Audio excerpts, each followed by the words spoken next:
For the second straight season, the Pittsburgh Steelers and their general manager, Omar Khan, has retained their entire draft class. And I think that shows a positive step forward into the future for your Pittsburgh Steelers. Welcome back to Mike Drop Sports. I'm your host, Jason. We are here diving in on a Wednesday, talking a little bit about this Pittsburgh Steelers roster now that it has been finalized to that 53-man, which I do still caution you that there will be changes. In my eyes, I think there has to be. I think there's some players that they can shuffle around, possibly pick up maybe some cut down players or still the possibility of a trade. I'm not saying that has to be a wide receiver in particular, but I think there is still a possibility for that to happen. But I want to talk about the Omar Khan effect in terms of how he has been able to guide this franchise through two, it seems like, solid drafts. Now, we have to allow these guys to get 3-4 years under their belt to really give a true 1,000% determination and evaluation of Omar Khan's draft classes here over the last two seasons. But it has to be a very uplifting feeling to know that your Steelers have signed and retained their entire draft classes, both of the draft classes under Omar Khan for the last two seasons. And I just feel like that has to be something that we all cheer about. And I know you're going to say, well, Derek Watts is hurt. I understand that, but he is still on this roster. He could still have the possibility of making a return throughout his rookie season, but we'll see how that all goes. But yet he is still there. He is still on the roster. So there are other guys that may be bubble type guys, but I think will potentially stick around. Logan Lee, perhaps. But I think for the majority, we have high hopes for what the Steelers have been able to do in the draft. The Troy Fautanu's, the Zach Frazier's, the Broderick Joneses, the Joey Porter Jr.'s, the Herbigs.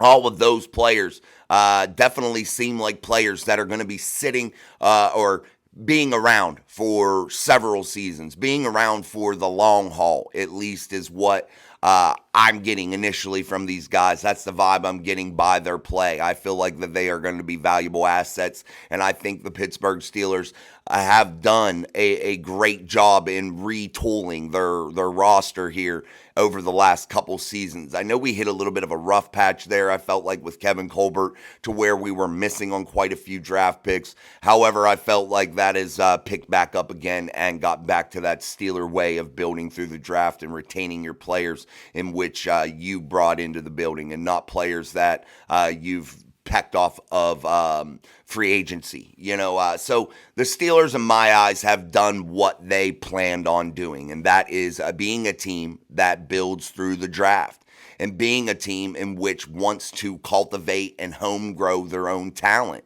And I have to applaud Omar Khan because he has not put the Steelers in any type of compromising situation in terms of financial implications against the cap, in terms of this roster just being one in which you have to rip down and rebuild every other year. I really, truly think he's kept a level of consistency that has to be recognized. And Omar Khan is not afraid to pull the trigger, not afraid to stand pat. This guy has nerves of steel. I feel like there's been situations throughout this offseason, especially when you're dealing with these possible trades for a wide receiver, a high-value target in the free agency or trade market. I feel like he has not blinked. He has stood pat. He made his offer that works for the Steelers, and he is not willing to budge off of that. And some may say that there has to be some compromise, and I think he does. But I think he really realizes exactly the path that the Steelers have to follow and exactly the footprint in which a poor move or a decision in which he jumps the gun would take the Steelers. I think he understands that could happen, a bad decision or a decision made haphazardly to where it's just a shoot from the hip type decision to where it hasn't been planned out and thought of, and Omar not standing his guns, what that really could mean for this franchise. And it just doesn't mean something for now, for 2024 or even 2025. He's looking at the broader picture. He is trying to build this franchise with foundational pieces. You look at the attention paid to the offensive line. You hear us on the show here on the channel when I'm with Sean too, myself, anybody that usually comes on here. We talk about what matters the most to this football team, and that is the offensive line and securing its future to be a solid, really good unit. And I think Omar Khan has paid great attention to that. I think that during the quarterback search, whenever you realized, as the Steelers did, that their franchise was in trouble with what they had on the roster, I felt like they just did that total overhaul, stood pat with what they believed in. Didn't go out there and overspend like you look at teams like the Atlanta Falcons, who gave Kirk Cousins this monster contract for a guy that was coming off an Achilles injury that really puts them up against the cap when you're paying a quarterback of that age and that type of salary. And I think those types of moves could really get you in trouble. And you don't see Omar Khan make those types of moves.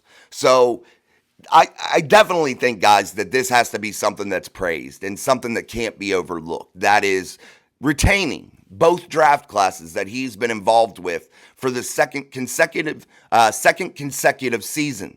And that isn't something that happens often in the NFL. Typically, these guys, miss on a couple or one here, one there, but they typically miss on some of these guys to where they don't sign their whole draft class, and that isn't the normal to see throughout the NFL.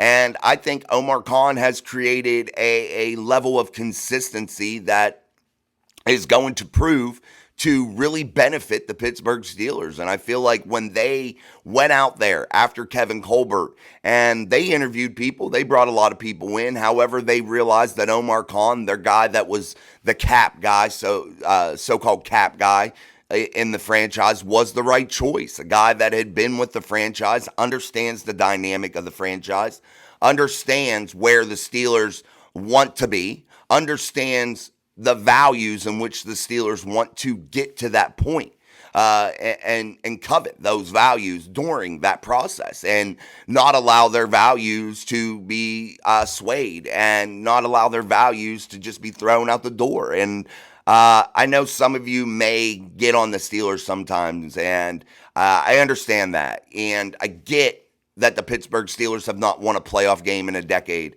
I get that the Pittsburgh Steelers have not won a Super Bowl in quite some time. Not quite some time, but a while. It's been a while. But if you look at what the Steelers' overall body of work is as a franchise, you can't shit on the consistency. You can't shit on the way they have been a very solid franchise that has won 6 Super Bowls, that is always in the picture, that is always competitive.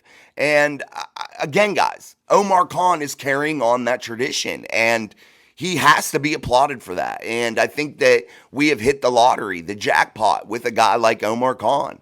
And like I cautioned you all yesterday that don't think this is over. I don't think Omar Khan sits on his hands here and is just satisfied with what they have.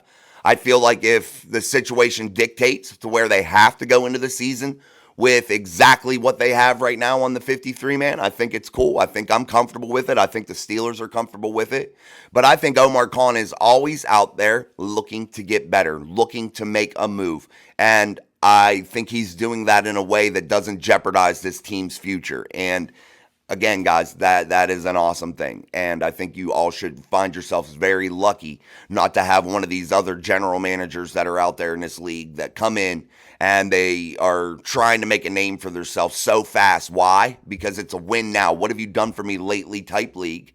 And they know that these franchises that they are going to work for have an extremely high turnover rate, and that if they don't have success immediately, they're going to be asked out of a job anyway. They're not going to have a time to build a roster. They're not going to have time to build the roster the right way and not be stupid and haphazard with their decisions. And I think that is one thing that gives the Pittsburgh Steelers brass the opportunity to succeed, and why you see so many successful head coaches, general managers with the Steelers. Well, not so many, but you have seen the consistency, and that's why they stay with the team for so long, is because the Steelers are loyal and they do understand that it takes time in order to build a roster. And I think they understand that you just can't jump the gun and wipe the slate clean every season. So, yeah, definitely something cool. And I wanted to bring that up because I had saw that headline. I saw several people putting that headline out there about Omar Khan and his second consecutive season as are signing his draft classes, the complete draft class. So yeah, I'm had to get a show out there about it because it was definitely something that I thought was super important and something that I think means a lot to this Steelers franchise moving forward into the distant future, even because I think that the stability is of utmost importance, and that's why the Pittsburgh Steelers aren't basement dwellers, aren't teams that go out there and tank and flop and lose double-digit games each year. They are a team in which consistency matters, and they are always in the picture and always looking to go kiss that sticky Lombardi trophy. All right, guys, thank you, and I appreciate you joining me here on a Wednesday. Don't forget to get your Mic Drop Mafia membership, 99 cents a month. Always will be 99 cents a month. That will never change, no matter how big or small the channel is. That will always be the same, less than $1. So make sure you get that and enjoy those perks. Also, make sure you're subscribing, liking, sharing the videos everywhere you possibly can, because I am so very humbled by all of your help, especially you guys that are there every single day, listening in the chat, contributing. You guys are very important to me and the success of this channel. So, again, we talked last night. Look for changes here in the next few weeks, next month or so, with the quality of the content, with the production value, and hopefully we take this channel, Mic Drop Sports, and this community that you guys have built to that next level and give you guys a real place to have a sounding board, a real place to come in and really discuss your ideas and your thoughts about this Pittsburgh Steelers team and the NFL in general, basically. So until tonight for our live show at 8:15 p.m. Eastern Standard Time, I'm Jason. This is Mic Drop Sports. Peace.